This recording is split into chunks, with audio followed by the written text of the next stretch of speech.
L'Église attend l'arrivée de l'Antéchrist depuis 2000 ans.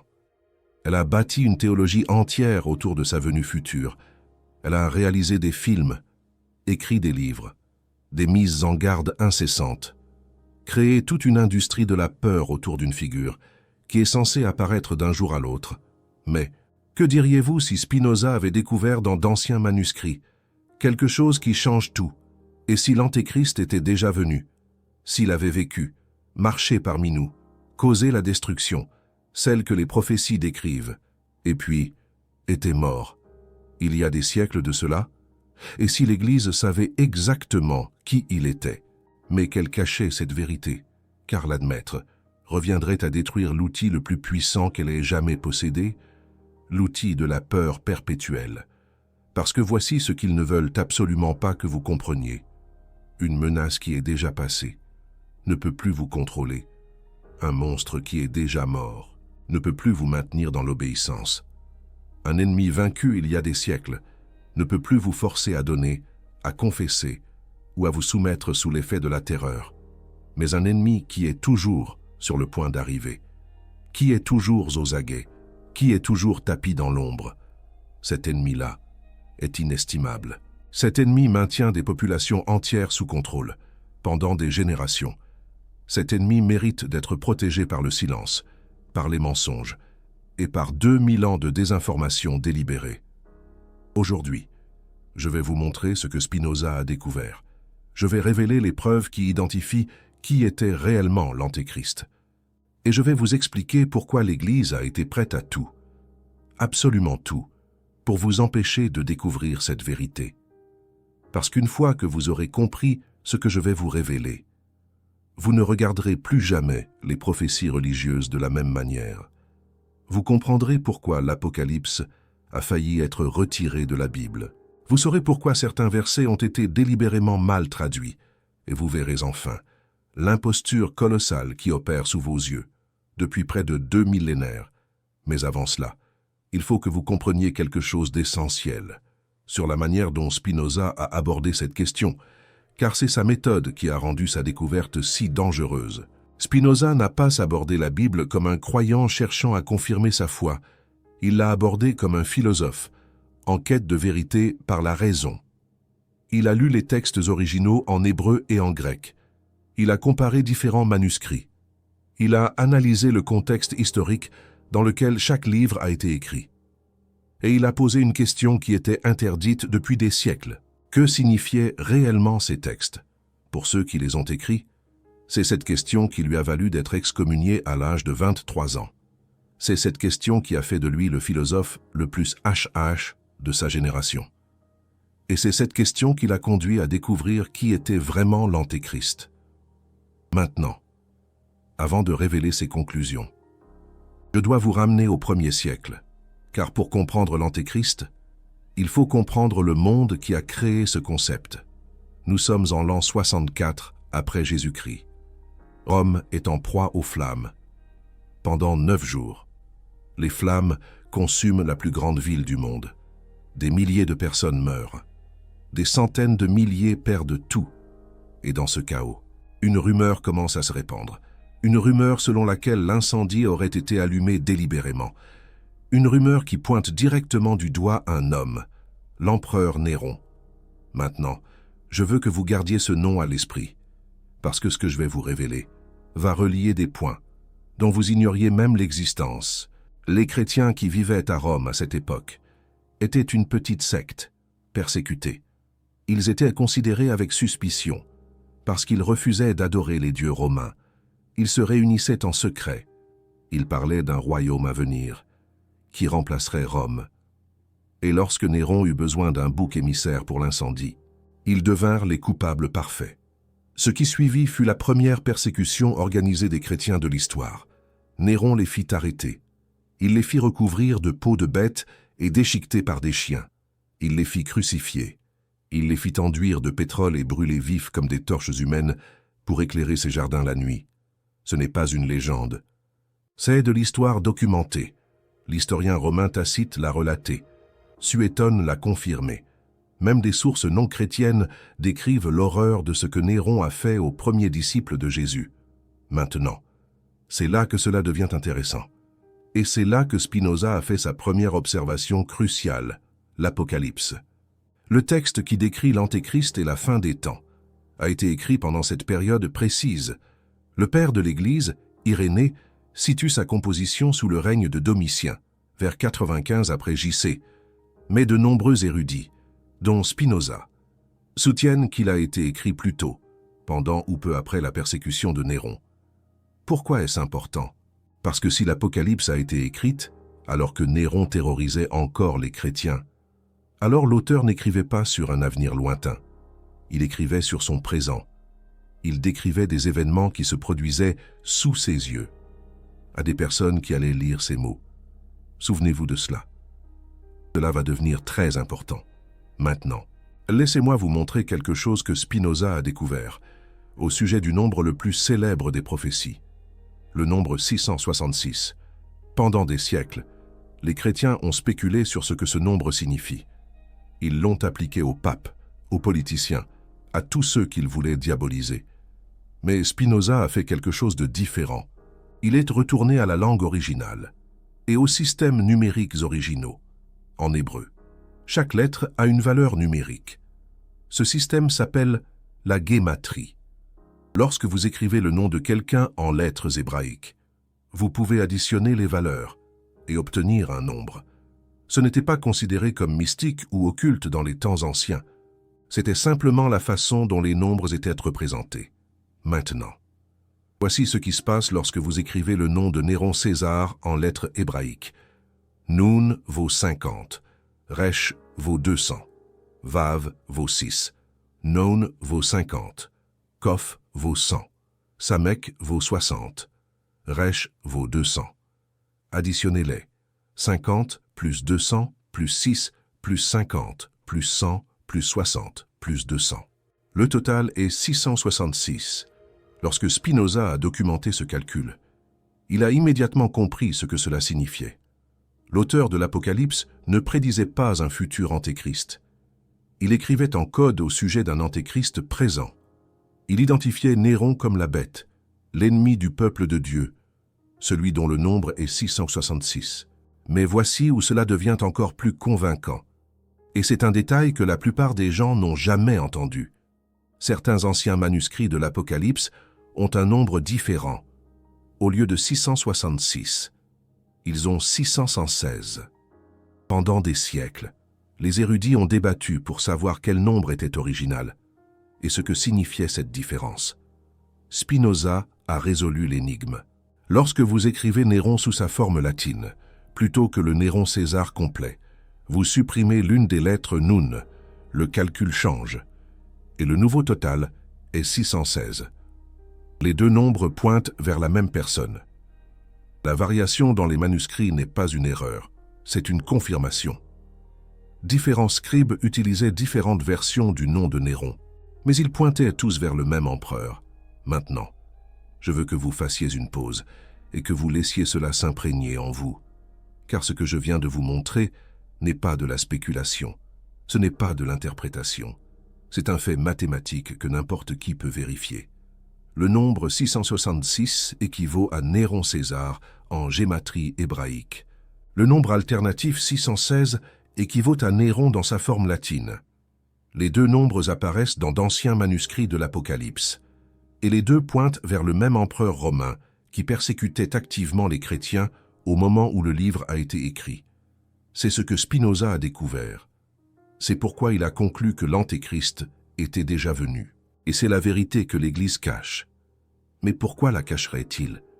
Pourquoi garder ce secret pendant 2000 ans? La réponse est le contrôle.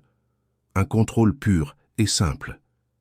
Si l'Antéchrist est déjà venu, alors les prophéties de la fin des temps ont déjà été accomplies. Si l'Apocalypse portait sur les événements du 1er siècle, alors c'est de l'histoire, pas de la prédiction. Et si le futur terrifiant dont l'Église met en garde depuis des millénaires s'est déjà produit, alors il n'y a plus rien à craindre. Réfléchissez à ce que cela signifie. Réfléchissez à la quantité de pouvoir que l'Église a tiré de la théologie de la fin des temps. Réfléchissez au nombre de personnes qui ont été contrôlées par la peur de l'apocalypse imminente. Pensez à la somme d'argent qui a été donnée, au nombre de guerres qui ont été menées, au nombre de vies qui ont été façonnées par la croyance que la fin est toujours proche, tout cela basé sur un malentendu, tout cela construit sur un mensonge. L'Antéchrist est venu. Son nom était Néron. Il a persécuté les chrétiens, a brûlé Rome, et était mort de sa propre main en 68 après JBC. Les prophéties ont été accomplies, et l'Église le sait depuis des siècles. Mais le secret était trop précieux pour être révélé.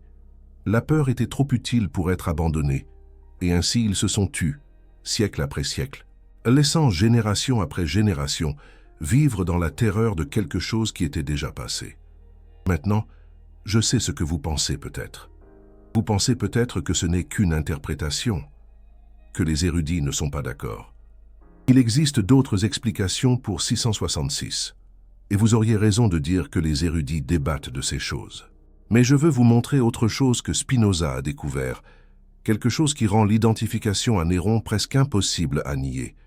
Permettez-moi de vous ramener au texte de l'Apocalypse lui-même, parce que lorsque vous le lisez avec Néron à l'esprit, tout change. L'Apocalypse chapitre 13 décrit la bête qui monte de la mer. Elle a 7 têtes et 10 cornes. Les 7 têtes, le texte l'explique plus tard, sont 7 montagnes sur lesquelles la femme est assise. Rome était célèbre pour avoir été construite sur 7 collines. Chaque personne dans le monde antique aurait immédiatement compris cette référence. La bête n'est pas une future puissance mondiale. La bête est Rome. Mais cela devient plus précis. L'Apocalypse dit que 5 des têtes sont tombées. Une est, et une doit encore venir. Il s'agit d'une référence directe aux empereurs romains. Si vous comptez à partir de Jules César, les 5 premiers empereurs étaient Jules, Auguste, Tibère, Caligula et Claude. Ils étaient tombés au moment où l'Apocalypse a été écrite. Le 6e est Néron. Il était l'empereur actuel pendant la persécution. Et le 7e, qui viendrait pour une courte période, était Galba, qui a régné pendant seulement 7 mois après la mort de Néron. Le texte correspond parfaitement à la séquence historique des empereurs romains.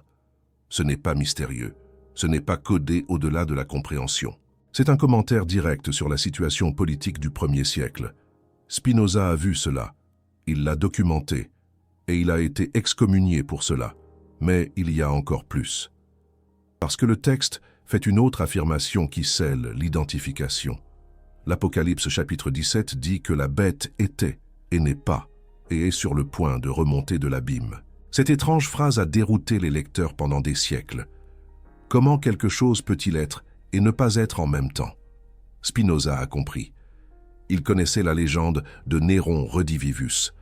Après la mort de Néron, une rumeur s'est répandue dans tout l'Empire romain selon laquelle il n'était pas vraiment mort, qu'il reviendrait de l'Est avec une armée, qu'il reprendrait son trône et se vengerait de ses ennemis.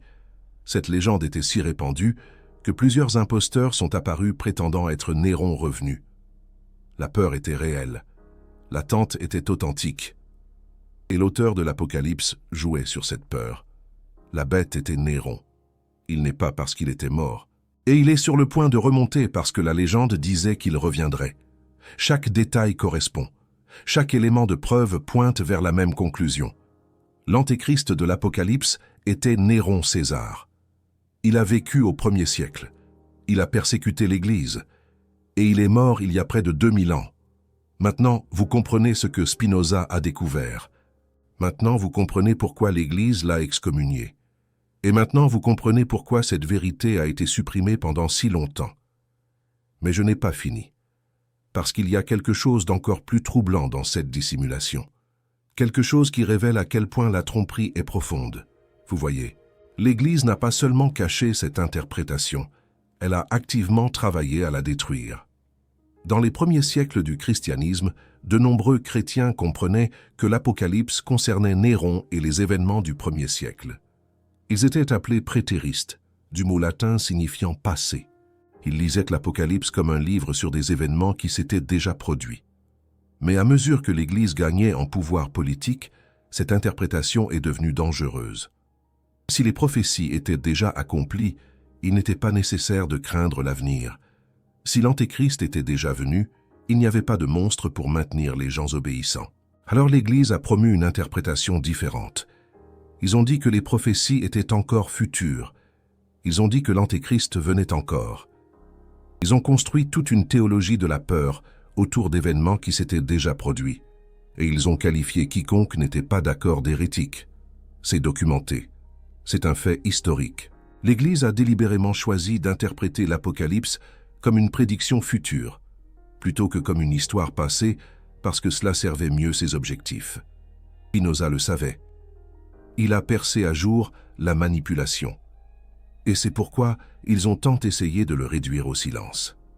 Lorsque Spinoza a publié son traité théologico-politique en 1670, la réponse a été immédiate et violente. Le livre a été interdit dans tous les pays d'Europe. Les autorités religieuses de toutes les confessions se sont unies pour le condamner. Un critique l'a qualifié de livre forgé en enfer par un juif renégat et le diable. Pourquoi une telle haine? Parce que Spinoza a fait plus que d'identifier l'Antéchrist. Il a exposé tout le système de manipulation qui maintenait l'Église au pouvoir. Il a montré que la Bible était un document humain, écrit par des auteurs humains dans des contextes historiques spécifiques. Il a démontré que la prophétie n'était pas de la magie, mais de la politique. Et il a prouvé que la peur de l'apocalypse future était basée sur une incompréhension fondamentale des textes anciens. L'Église ne pouvait pas permettre à cette connaissance de se répandre. Alors, ils ont fait tout leur possible pour la supprimer. Mais ils ont échoué. La vérité a survécu. Et aujourd'hui, je partage cela avec vous. Maintenant, je veux vous emmener plus loin dans l'analyse de Spinoza, parce qu'il ne s'est pas arrêté à l'identification de l'empereur Néron. Il est allé plus loin. Il a expliqué pourquoi l'Église avait mal interprété l'Apocalypse pendant si longtemps. Est-ce que cette mauvaise interprétation avait coûté à l'humanité? La clé pour comprendre l'argument de Spinoza est son concept de ce qu'il appelait le langage accommodé.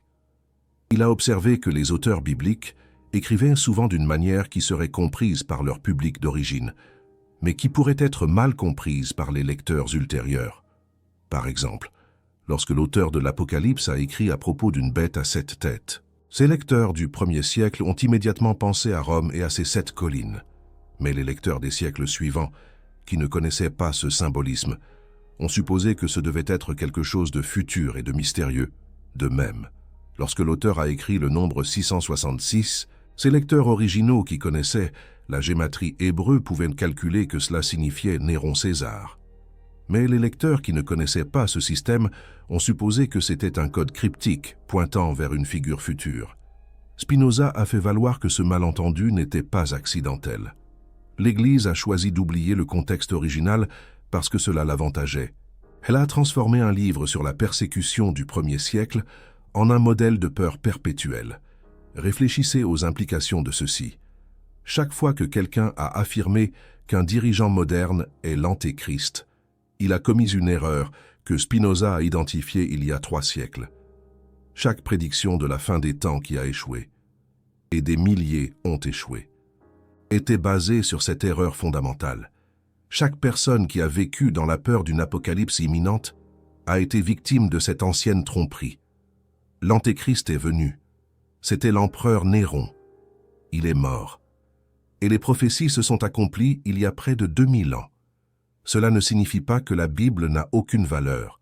Cela ne signifie pas qu'il n'y a pas de vérité spirituelle dans l'Apocalypse. Ce que cela signifie, c'est que nous l'avons mal lu. Nous avons traité l'histoire comme une prédiction future. Nous avons vécu dans la peur de quelque chose qui s'est déjà produit. Et l'Église nous a laissé vivre dans cette peur, parce que cela servait ses intérêts. Maintenant, je dois vous montrer une pièce de plus. Une découverte de plus que Spinoza a faite, qui confirme tout ce que je vous ai dit. Cette preuve vient du texte de l'Apocalypse lui-même. Et c'est tellement clair, tellement évident, qu'une fois que vous le voyez, vous vous demanderez comment vous avez pu le manquer.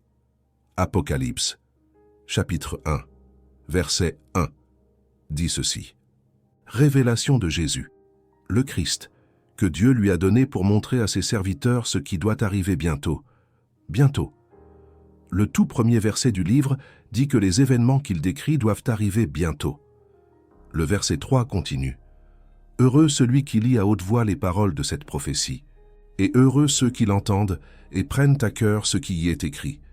Parce que le moment est proche. Le moment est proche, pas le moment est dans 2000 ans.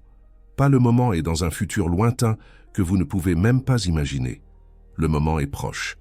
À la fin du livre, au chapitre 22, le même message apparaît. Ne scelle pas les paroles de la prophétie de ce rouleau, parce que le moment est proche.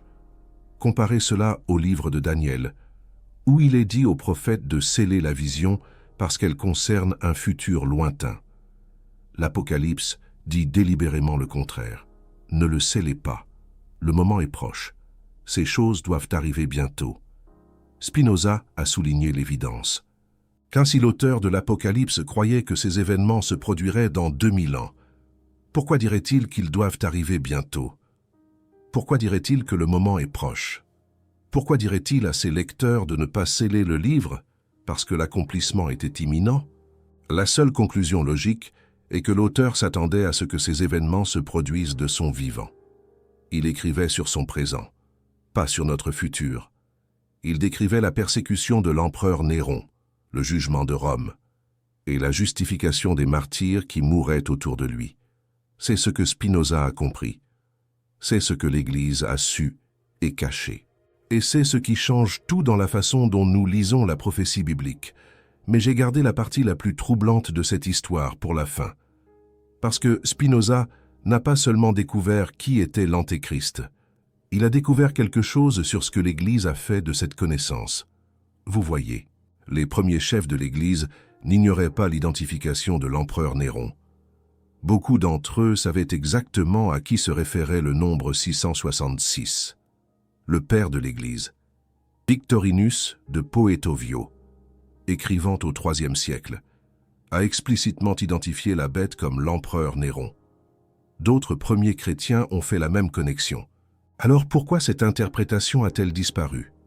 Pourquoi le récit du futur Antéchrist a-t-il prévalu?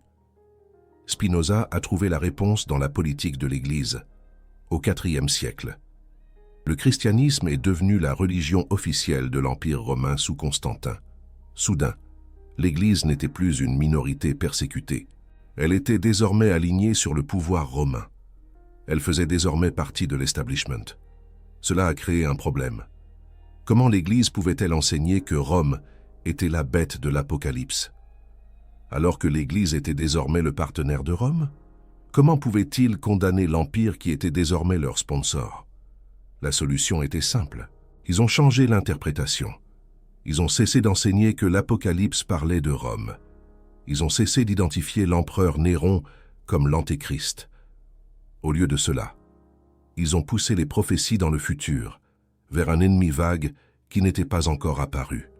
Cela a servi plusieurs objectifs. Cela a protégé la relation de l'Église avec le pouvoir romain. Cela leur a donné un nouvel ennemi dont ils pouvaient avertir.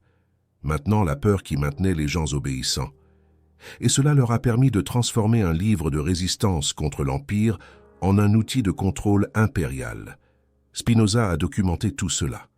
Il a montré comment l'interprétation de l'Apocalypse a changé à mesure que la situation politique de l'Église changeait.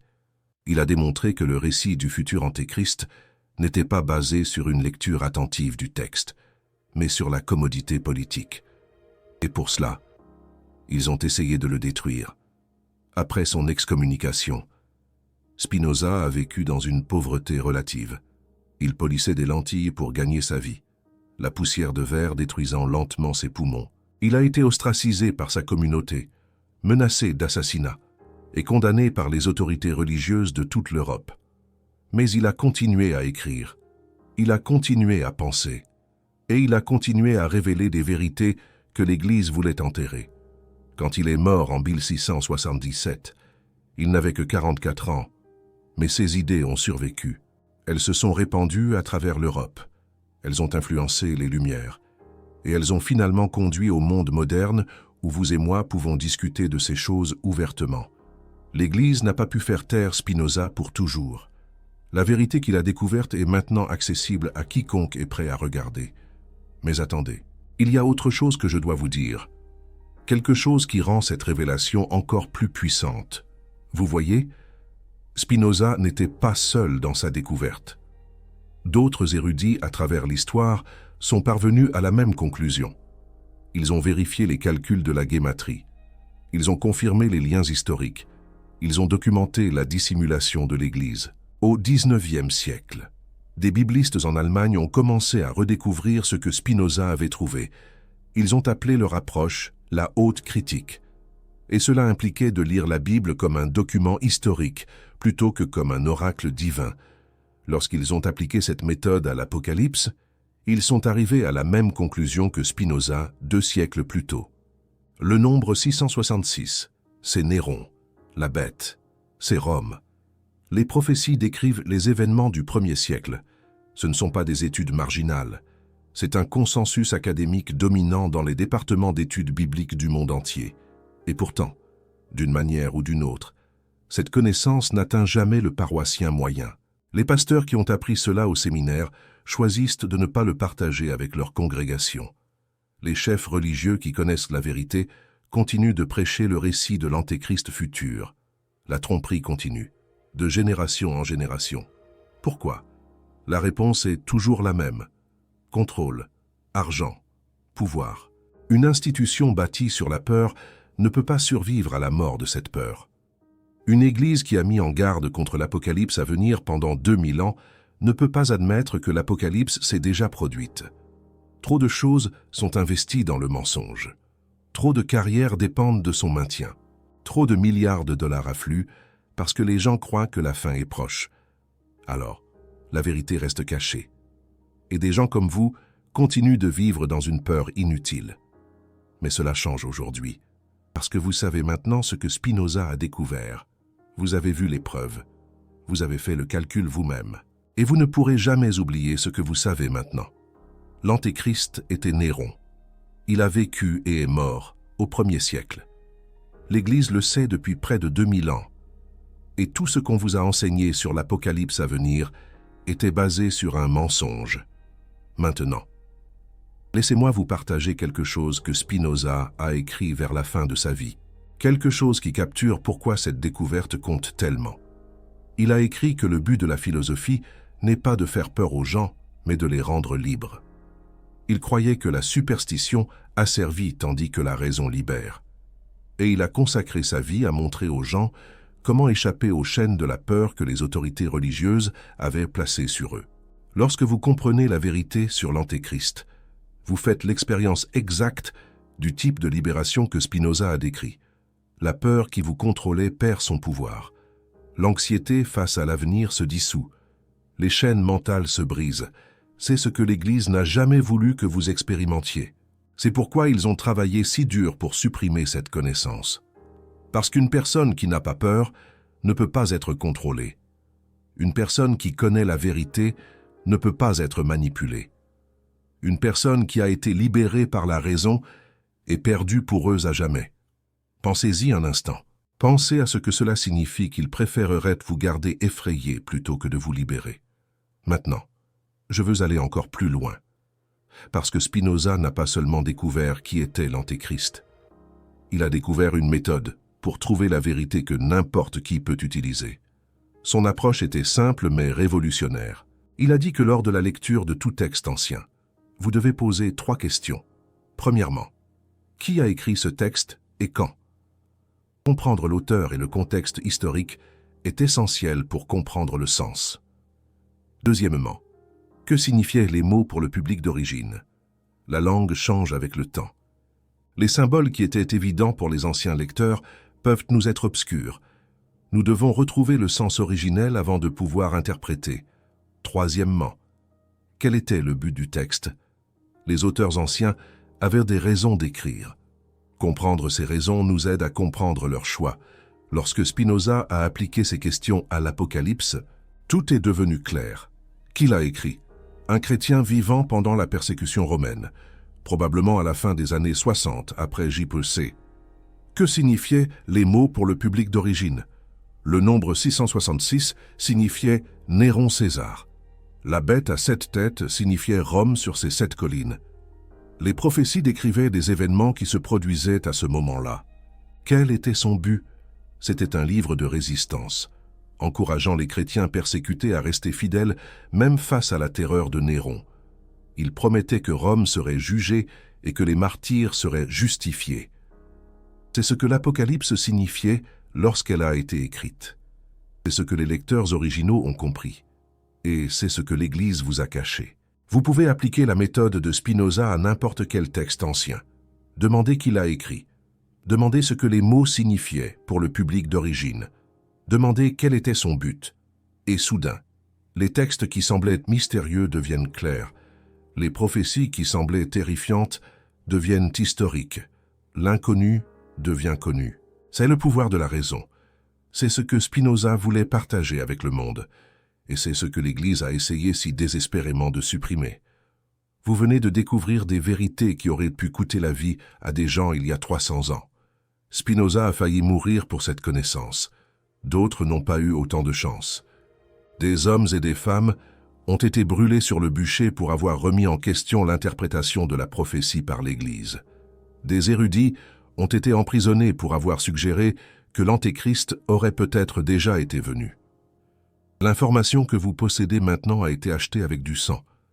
Elle a été préservée à travers des siècles de persécution. Elle a survécu parce que des gens courageux ont refusé de laisser la vérité mourir. Même lorsque la dire signifiait la mort. Maintenant, vous portez cette vérité. Maintenant, vous faites partie de la chaîne de personnes qui ont transmis cette connaissance de génération en génération, malgré tout ce que l'Église a fait pour la détruire. Que ferez-vous de cette responsabilité? Je veux faire une pause ici et vous parler directement pendant un moment, parce que ce que vous venez d'apprendre n'est pas seulement de l'information, c'est la libération.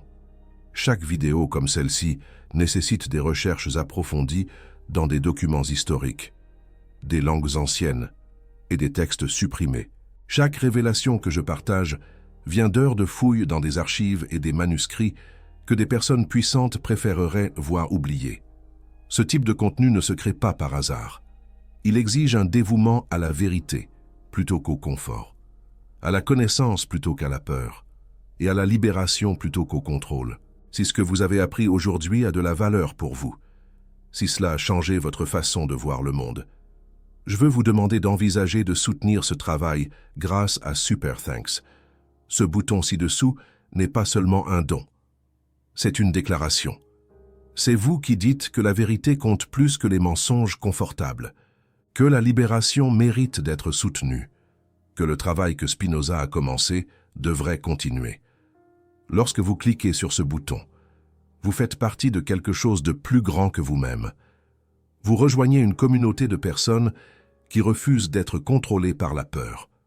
Vous soutenez le travail continu de mise en lumière des vérités cachées. Spinoza a passé toute sa vie à diffuser des connaissances que l'Église voulait enterrer. Il est mort pauvre, mis à l'écart et condamné. Mais ses idées ont survécu, parce que les gens croyaient qu'elles valaient la peine d'être conservées.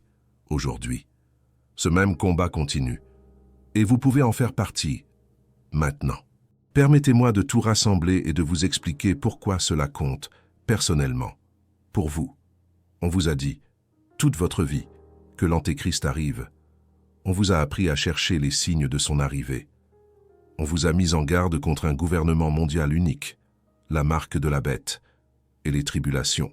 On vous a maintenu dans un état de peur larvée, concernant une apocalypse qui est toujours, juste au coin de la rue. Tout cela est basé sur un malentendu que Spinoza a exposé il y a plus de 300 ans. L'Antéchrist est venu.